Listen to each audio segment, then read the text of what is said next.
it's a bird. It's a plane. No, wait. It's a prologue. Yes, so, I watched Orange Cassidy versus Chris Jericho this week. Really happy Orange Cassidy won. What also isn't happy for me is that I forgot to post this earlier, because I didn't fully edit everything in time, so there might be a little bit of outdated information, but it pretty much says all of my thoughts. So, with that said, hope you guys enjoy the podcast. Cue the intro! Ladies, gentlemen, how long have we let the world choose? No. Dictate what drinks we must have whenever we go for formal outings, regular occasions. How much longer must we be oppressed by the Copperbergs, the Smirnoff Ices of the world, and even those goddamn Jack Daniels? For you see, I am not a man of promise. I am a man of revolution, and you know what I see? You know what I hope for one day? Is to have some freshly squeezed orange juice in a regular bar. To have it drunk and have the people look at me and say, "You're a good man. God bless you and your freshly squeezed orange juice." Yeah, so really the long story is, why do you not have orange juice here? Any? Come on, just a bit. I mean, it's midnight. Come on now. This must be a misunderstanding. You must. I just wanted orange juice. I just wanted orange juice. On tonight's episode of the Wrestling with Fiction podcast, we shall be looking at freshly squeezed Orange Cassidy. What is the state of his current feud with Chris Jericho? Where the hell will he go next? We'll all find out, so tell your friends, tell your friendliest friends, and tell all of them to come, watch, and enjoy tonight's episode of the Wrestling with Fiction podcast!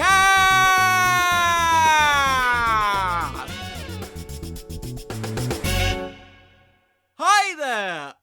Welcome to the second episode of the Wrestling with Fiction podcast!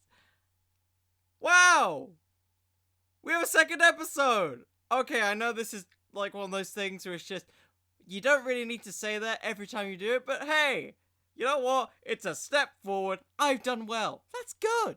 So, as you can hear by me randomly just giving off that title, today's episode is on freshly squeezed Orange Cassidy. And first things first, I'm not gonna lie, I think the next 20 minutes is just gonna be me gushing about how much I love Orange Cassidy. I feel like there isn't enough love for him at this point. Like, he's probably currently in the feud of his career, you know? Like, who would have guessed from Double or Nothing he would have just ended up in a feud with the inaugural AEW World Heavyweight Champion? If you asked me, like, 6 months ago, I wouldn't have believed he would have got out of the tag team with Best Friends. So, today's episode, it's gonna be the same as the last episode, if you managed to see that. If you didn't, I don't blame you. So, we're gonna be going over, what is he doing now?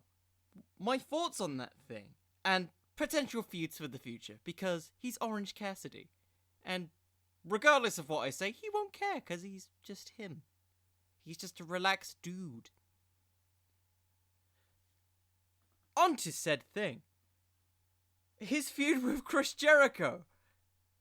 Now, for me, I personally think that Orange Cassidy is one of, apart from maybe Hangman Page, one of those characters who's had the most storyline progression of any other character in AEW at this point. For those of you who don't really know who Orange Cassidy is, and this is your first time listening to this, the best way that I can describe Orange Cassidy is pretty much what he said in a documentary, I think it was made by Kenny Johnson, is that he is a wrestler who does not want to be a wrestler. He's a guy who, just from his offense, from constantly putting his hands in his pockets, to his initial entrance where he didn't even have entrance music, he just doesn't try.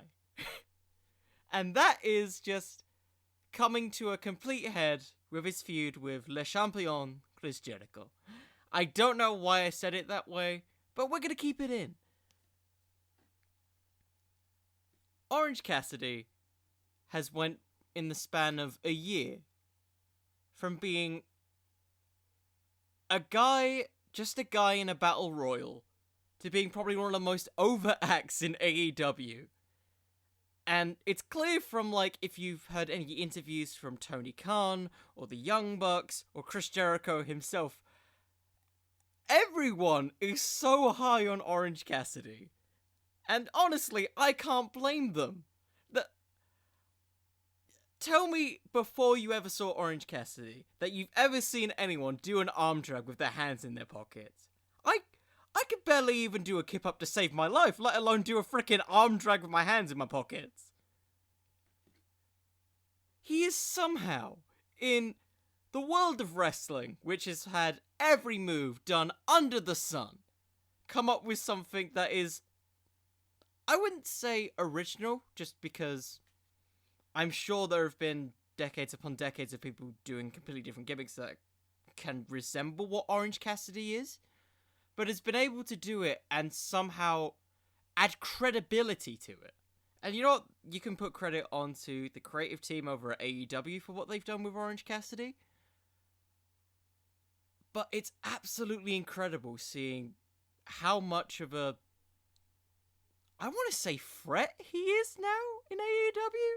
Like, because they've started to tell this narrative with Orange Cassidy that when he does try, he's one of the best wrestlers in the world. And honestly, with it, I wouldn't be upset if he wins against Jericho in this feud overall. Just to date this recording that this has happened, this is just after the Super Debate 2020. And for me, this is the first time Orange Cassidy has spoke. He just got beat up the week before the match. I think Orange should win this. I think Orange should go over here. And I can't believe I'm saying this, because the only other people who have pinned Chris Jericho at this point in AEW is Jon Moxley and Scorpio Sky. I feel like it should be Orange next.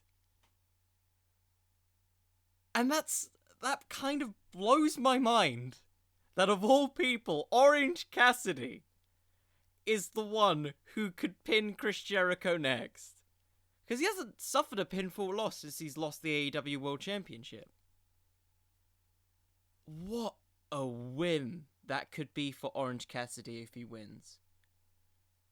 Because this feud has done a lot, I think, to show how good Orange Cassidy is from the gimmick aside.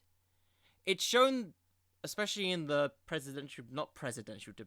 the Super Debate of 2020, that he's more than just the gimmick himself. He's clearly got a lot of charisma, just based off his program with Chris Jericho. We're starting to see a lot more of a serious side to him, even in the subtleties, like the fact that he's now got his own entrance music. He now has his own entrance music, which I actually enjoy. I feel like if I heard it out of context, I would think it's kind of a generic rock song, but I think it works really well with Orange Cassidy and just I don't really care what this music is, just so long as I can just walk out. Just give me something. I need something so Jericho knows that I'm going to punch him in the face.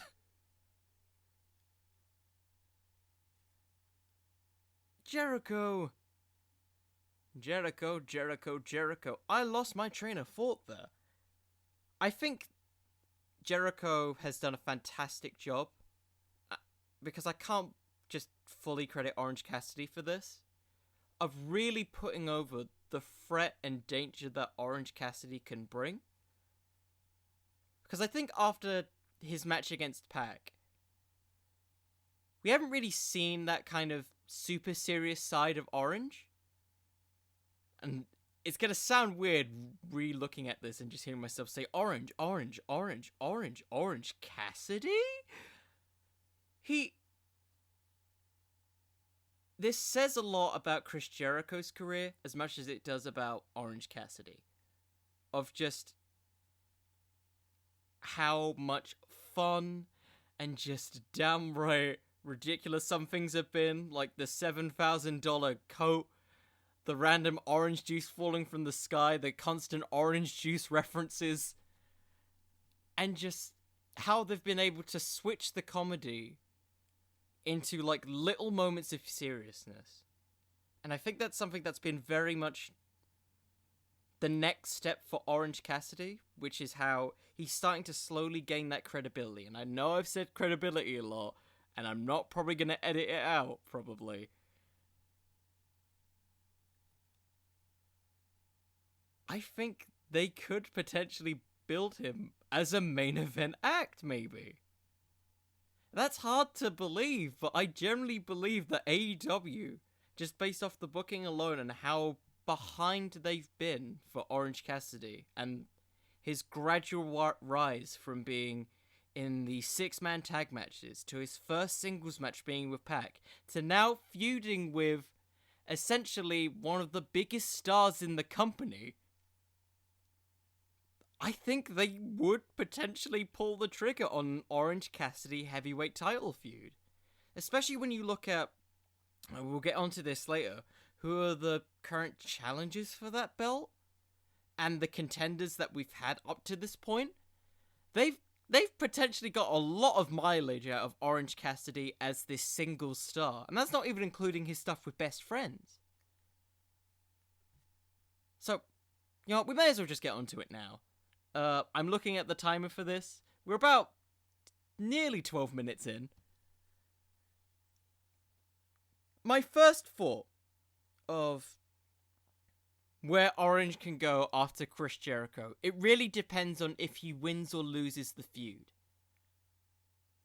If he hypothetically wins the feud, I feel that the only other person he could go up against, potentially, is MJF. MJF has this history with Orange Cassidy already with the TNT Championship Battle Royal. I believe it was Orange Cassidy who was somewhat responsible for MJF's elimination. You can count that as technically a loss. You can kind of build on the story that they've already been building with Chris Jericho, that MJF, this super snarky, just cocky heel, lost to the most laziest man in all Elite Wrestling. The fastest rising star lost to arguably the common man. The most common of common man. He comes out in his denim jacket, the shirt of himself, and his denim jeans. He doesn't even bother, like, putting on proper wrestling holds, which, to MJF's credit, he does do that. He does it in a very annoying way, but he does do that. To say that of all people, he technically has a loss to Orange Cassidy. Not by pinfall, which is why I think he could do it. But what I think, because this is just my head going into fantasy booking territory, what if MJF wins the heavyweight title from Moxley at All Out? Because now that match has been officially confirmed. If his first challenger is Orange Cassidy. And, you know what, there probably is an argument that you probably need someone with kind of more of a serious edge to them. But I feel like I trust AEW enough in their booking of Orange Cassidy to really sort of cement him in that sort of credible upper mid-card threat.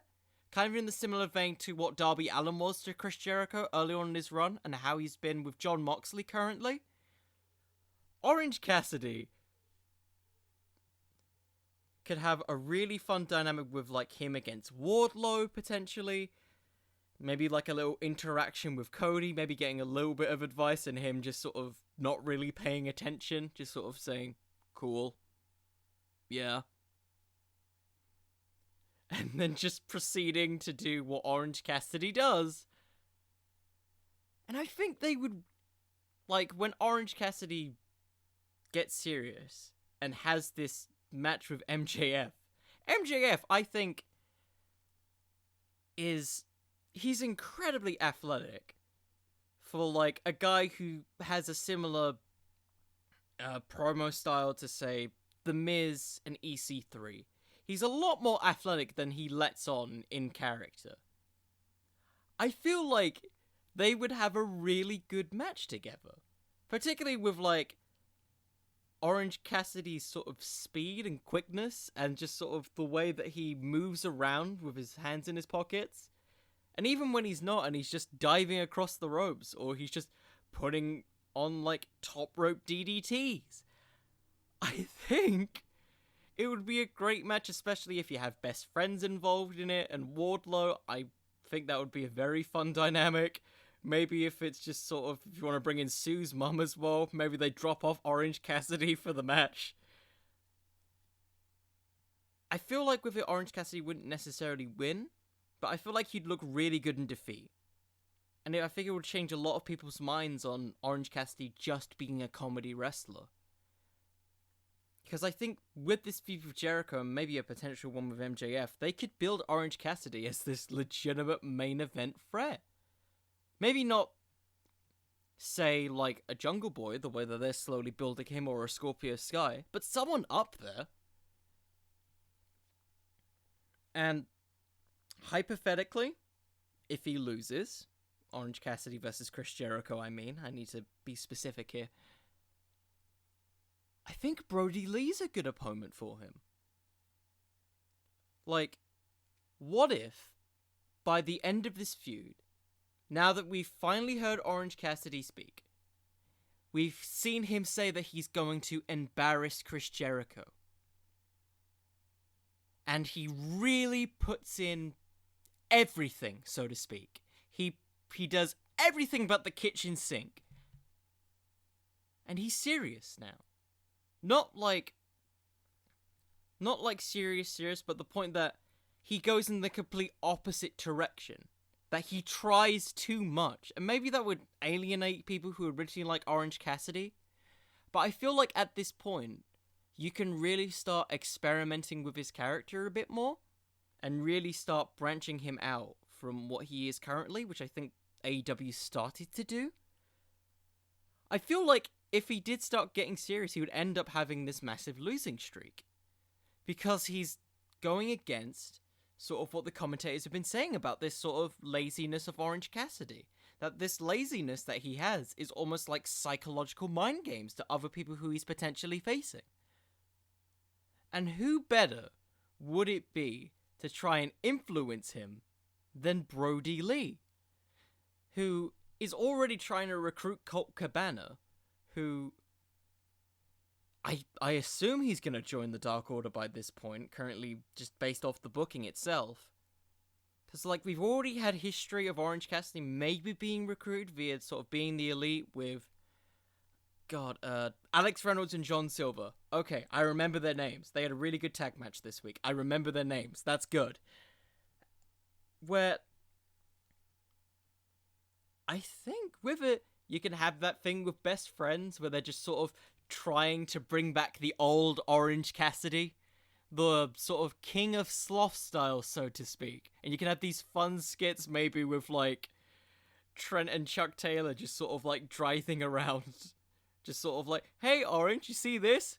And maybe they also bring Sue along, who's just sort of, like, driving them along. It's like, thanks, Mom. Thanks, Sue. Sorry. But also, thanks, Mom.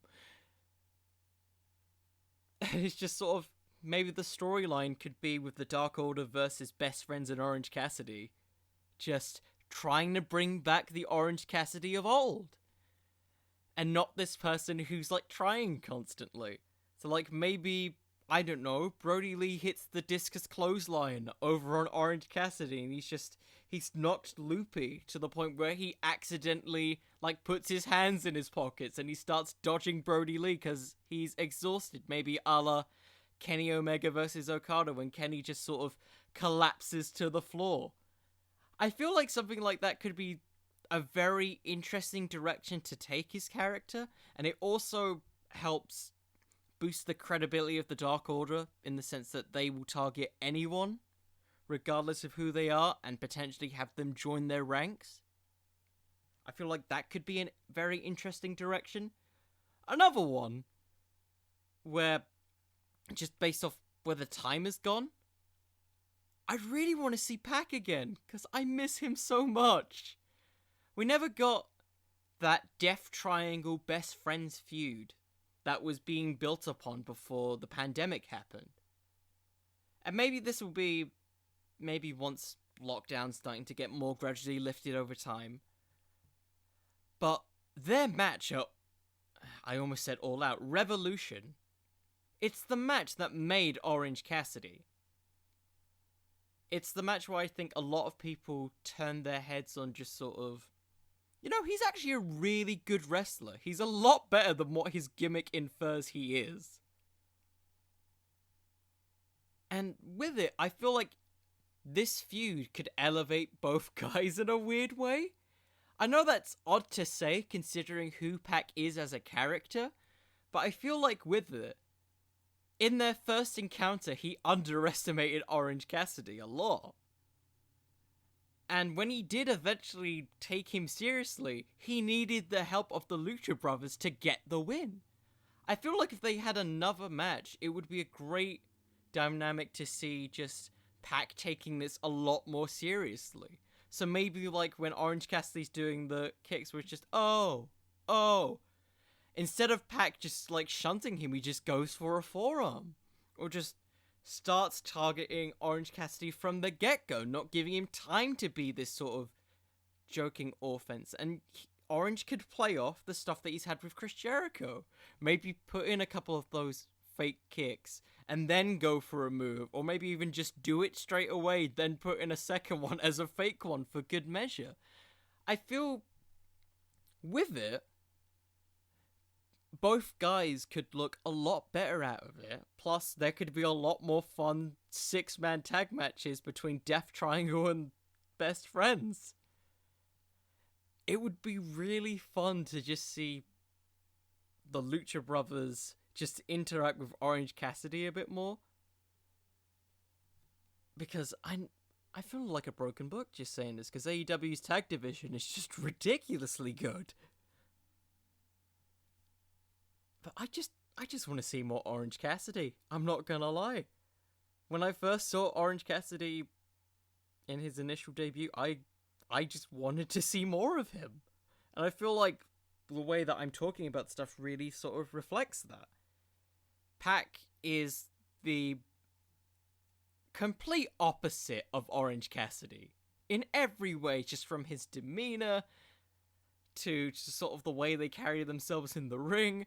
I feel like with it, you could have this sort of,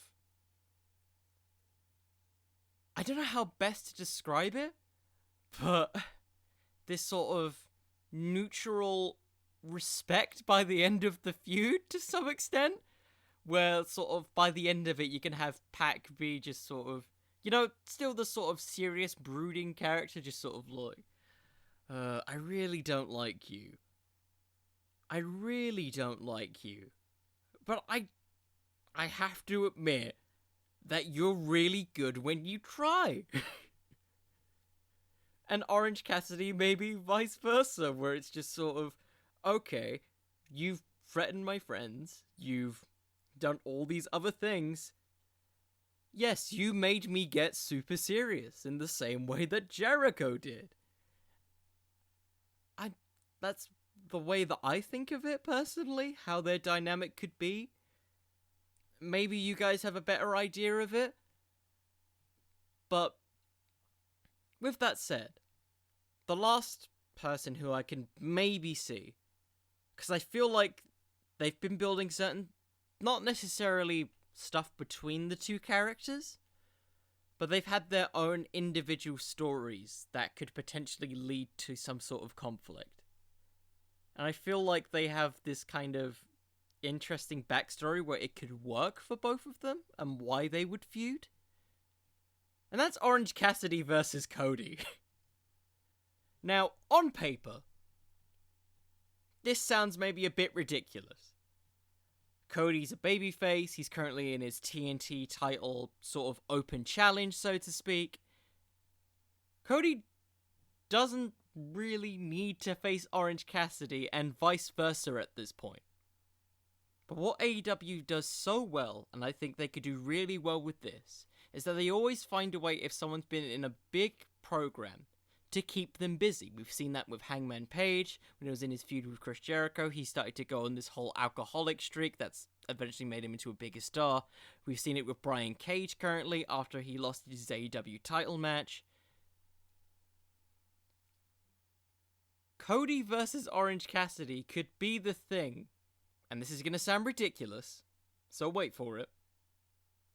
The thing that starts the 4 Horsemen teasers we've been getting with Cody.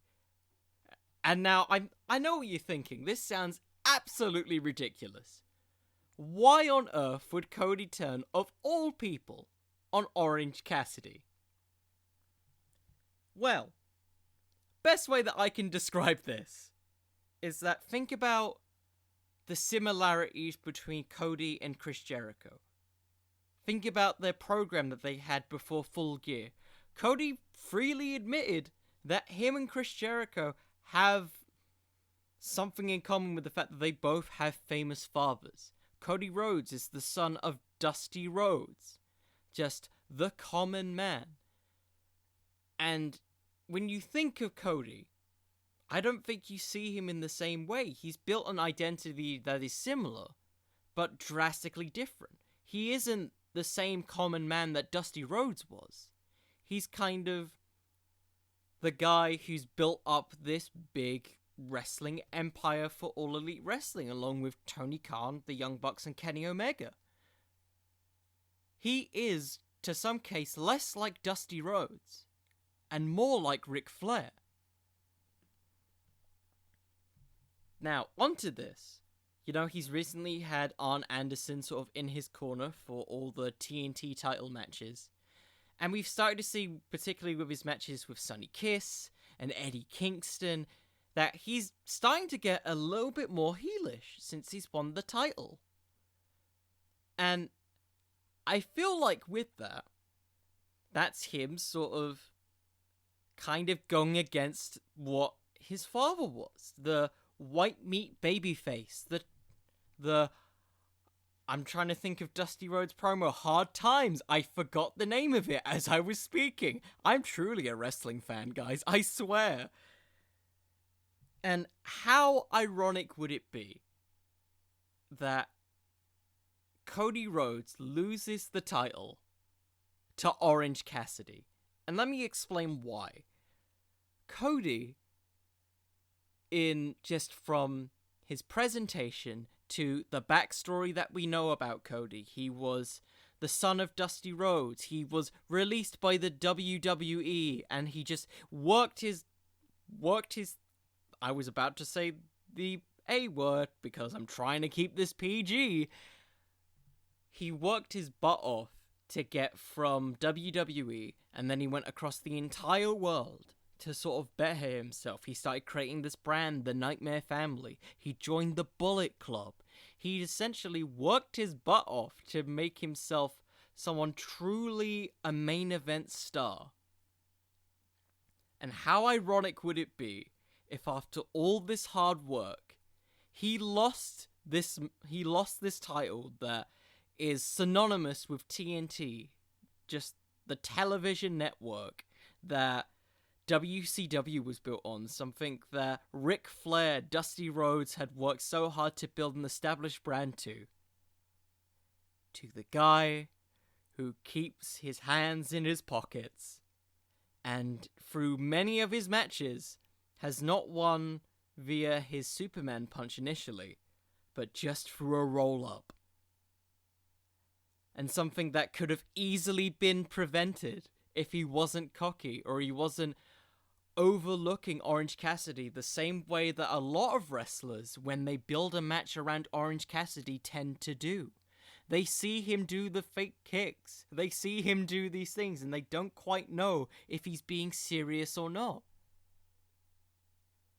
And then that's the trigger that pulls Cody Rhodes to sort of go and further cement the classic old school wrestling style that he's built upon himself. Because Orange Cassidy represents this sort of new generation of independent wrestling. Cody was never built upon that. Cody was built upon the classic WWE style and a bit of old school NWA. Orange Cassidy represents the independent circuit. And just sort of this new wave of high-flying, innovative offense that's been produced over the past decade or so. Cody could sort of build this Four Horsemen faction, ironically in the Ric Flair position, as this sort of thing similar to the way that Ring Camp was, or Imperium if you watch NXT. These people who believe that the mat is sacred. This old-fashioned style similar to, I don't know, the other people being teased for this faction, FTR.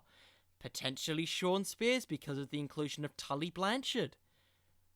I think with this, you have the potential to really build Orange Cassidy as this, not necessarily as sort of a, I'm getting my words confused, a reluctant hero.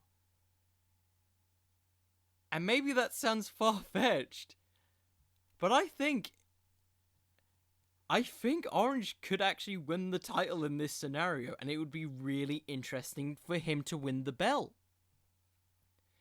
I know I've said this a lot throughout this podcast, that I think Orange Cassidy would be an excellent champion, just an excellent singles champion. Let me just give a good idea why, and the reason why I think this is because, specifically with Orange, he's such a three-dimensional character with the way that he's portrayed as sometimes trying, sometimes not. You can have this be something where you can necessarily have Orange Cassidy not defend a belt for a while just because he feels lazy, and just have it where wrestlers just ask, hey, can I have a shot for the belt? Yes. And then they have a match.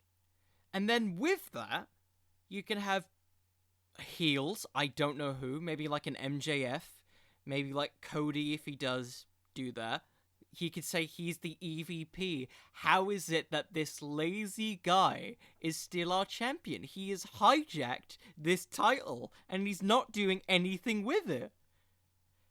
And that can just fuel other wrestlers being like, I have this incredible win-loss record and all it takes for me to get a title shot is just to say, hey, can I have a match? And he either says yes or no. That's stupid. That's ridiculous. But with it, you build a lot of possibilities for the way the title can be defended. And I feel like with Orange Cassidy particularly, with this character, you can do a lot with it. You can have these very long, drawn-out feuds of people trying to get the approval of Orange Cassidy, of being like, give me a title shot. You can have these things where they attack best friends, or they attack another person who becomes an ally with Orange Cassidy. And you can have these things where he's just doing nothing. And it's okay that he's doing nothing, because in turn, people wanting this title and wanting it to be taken off Orange Cassidy himself means that you're adding credibility to the championship. And it means that it is such a valuable prize that it makes the title more desirable. And honestly, I think that's the best thing that you can do, is to make a title feel important. And in a weird way, Orange Cassidy could be a unique scenario where you can have both babyfaces and heels challenge for the belt and not make it feel like people are being screwed out of title shots because of the rankings.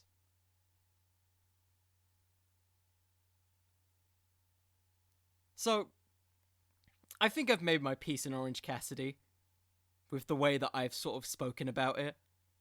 So now, it's time for that great, fabulous dumpster fire segment that we have to end the show. That's right, ladies and gentlemen. It's Fantasy Fumble. And for the people who do not know what Fantasy Fumble is, Fantasy Fumble in the Wrestling with Fiction podcast is when I do fantasy booking, but in the worst way possible. I try and book a storyline with the wrestler featured in this podcast and try and make it have storyline sense, but it must be the stupidest and worst idea I can give the wrestler without completely ruining their credibility, but sort of downgrading them to a certain extent. So, is that clear? If not, I think then it's time to cue the music. So, without further ado, shall we have it begin in 3, 2, 1, Fumble! Let this dumpster fire begin!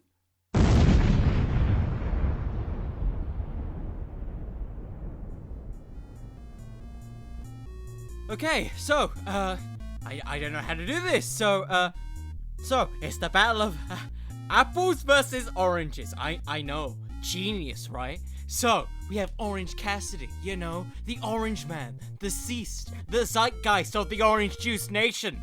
He's there. He's currently after his feud with Chris Jericho. He's tired, he's exhausted, he's shirtless, because, you know, he's probably beaten Chris Jericho, I hope. He just wants some orange juice. But then, as he's taking a sip, he spits it out. And he looks over. The camera pans. It's QT Marshall. And the bastard didn't give him orange juice. He gave him apple juice. The bastard. What else could there be for this madman? So the next week goes on. It's the Best Friends versus the Natural Nightmares. I remember the tag team name. And he's there. Orange is watching on as QT Marshall comes out with an apple. You know what he does? He throws the apple away, puts it in his pocket, and he passes him an orange. And in his most non-caring way, passes it to Chuck Taylor and he says, "Chew on this, QT. Chew on this." And he doesn't. And he goes right off and starts fighting off Orange Cassidy. That's right, QT Marshall turns heel on Orange Cassidy as Dustin Rhodes tries to hold him back. Says he gave me an apple. My name is QT Marshall. I used to be a teacher, goddammit, and I will fight this man. Orange Cassidy, in his most relaxed way, says no. I will... Well, not really in this way, but just imagine he's saying this in his mind. I will fight you, man. We'll fight man to man. Nobody will see us go across each other. So in the coming weeks, we have Orange Cassidy versus Dustin Rhodes. Of course, Dustin Rhodes tries to hit the final cut. But of course, he connects. But you know what stops him? What's inside Orange Cassidy's jeans? Oranges that block the crotch shot. He hits his roll-up and he defeats Dustin Rhodes. Vice versa, QT Marshall has a singles match with Chuck, I guess. Chuck, yes, with Trent Beretta. Just Trent. Maybe with Sue at ringside as well. Why not? We brought Sue into the rest of this. They have their match. Chuck Taylor tries to go for that soul food half and half thing, but just on his own. And QT counters it into a diamond cutter. Orange Cassidy looking on with an orange juice in hand. It's at this moment that QT Marshall hits the diamond cutter. And he looks on. He looks on with his apple. And he does the Carlito move. He chews the apple and spits right in Orange Cassidy's face. What do we do from here? We build weeks and weeks, battle after battle, them sitting on commentary, them brawling off commentary, chucking oranges and apples at each other. It's a true war between men! How does this feud culminate? It culminates in the only thing that can be known. It's an ancient war passed through years and years. Apple versus oranges. Orange versus QT. It is the empty arena match. The only thing present is Sue's mom's van, oranges, and apples. And so the feud continues from a distance. Them chucking oranges and apples at each other from a distance. Orange doing it via the hands in his pockets, just chucking from the shoulder. QT Marshall just chucking it like a regular person. He does the DDP signal as he throws his apples. And then it eventually builds to their brawl. Oranges and apples scattered across the ring. But it's through Orange Cassidy combining the powers of the apple and the orange, spitting in the face of QT Marshall with both juices inside his mouth. And Orange Cassidy pulls off his Superman punch and goes for 1, 2, 3. Orange Cassidy, with a smile up, with not a smile, with his hands holding up a thumbs up in one hand and an orange in the other, walks out of the ring like any man would, because he's no apple juice man. He's just freshly squeezed. Wow, I did not think that segment could get any worse. So, yes, this is a regular thing now. So that segment is definitely going to be a regular. It's a dumpster fire. If any of you enjoyed this, I hope you did. If you wanted to just hear a random guy talk for 40 minutes, and I hope I did well with that. If you enjoyed what I had to say, feel free to leave a review, feel free to leave a comment, feel free to do whatever I deem is possible via the use of the internet. And I want to say thank you for watching this 40 minutes of me just gushing over Orange Cassidy. I do generally think he could be a main event player. None of that's really in character. I do generally think it could be a main event for him. Maybe I'm dating myself here and this could go tragically wrong. But I don't know, I've really enjoyed his character. I think he's exceeded my expectations. And I do generally think in this podcast about wrestling and fiction, he can truly do something that's extraordinary. And I know that sounds like a very cheesy way to end the podcast. And I think it is the way I'm going to end this. So, thank you all for listening. Thank you all for just listening to this random thing. I hope you have a lovely day or night or wherever you're from. I think that's a phrase already, so I need to say something else. Or have a good day. Have a good thing. Always stay kind of awake and kind of asleep. I don't know. Have a lovely day, people.